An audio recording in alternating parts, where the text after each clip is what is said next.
Të fundit së bashku ku do të shkojmë në Kosovë, do të flasim për zhvillimet politike atje në një kohë kur politika duket se po vjon pauzën dhe kjo pas zgjedhjeve të 28 dhjetorit me manipulimin e votave që ka ndalur, duhet të në një farforme procesin kryesor ajo e formimit të qeverisë dhe institucioneve të reja.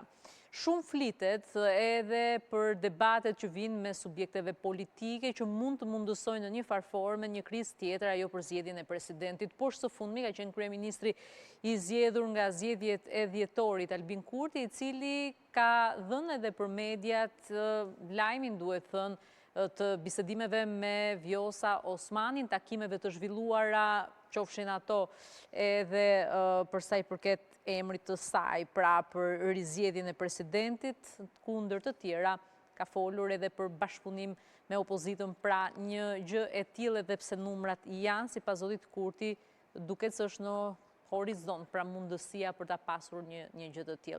Kam kënaqësinë që të analizojmë dhe komentojmë gjithçka. Me mua bashkohet drejt për së drejti në studio opinionisti politik Azhdren Shala. Mirëmbrëma, faleminderit që u bashkuat bisedës, është kënaqësi si çdo herë. Përshëndetje, faleminderit për ftesën.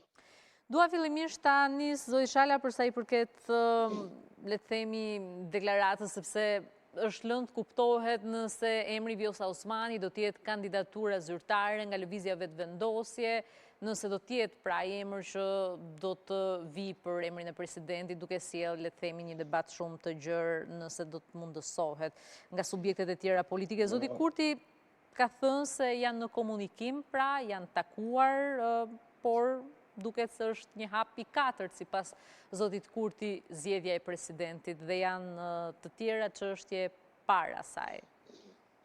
E vërtet, para po, në aspektin e rendit gjërave, kjo është e saktë që po thot Kurti.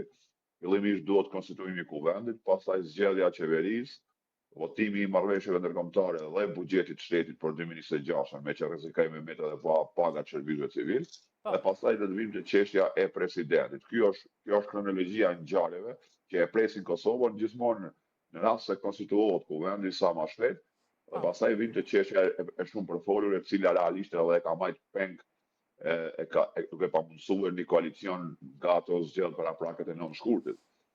Sa i përket emrit, derisa është e paqartë, mendoj që ajo që e ka lakuar emrin e Vjosa Osmanit Kurti është më shumë me u shmang përgjigjeve më të gjata dhe më të sinqerta për media. Akoma asaj vetë nuk e ka të qartë, sepse unë besoj që Kurti në fazën e analizës, a duhet apo nuk duhet t'ia mundsoj Osmanit edhe një mandat dytë. Leximin e tij ka dy skenar, besoj unë, duke e njohur ka pak edhe Kurtin e çish funksionon si politikan. Ai e mat në kuptimin se si leverdis ati më shumë. A i leverdis edhe një mandat i Osmanit apo jo. Osmani presidente e di që me kushtetot nuk ka të drejtë me rikandidu për mandat të tretë, rrjedhimisht është politikani që i del kundra, me që ideologjikisht janë të kundër, apo i leverdis Osmanin me kandidu për president, nuk të vendos aty pa i shërbyer atij. Kjo është e para.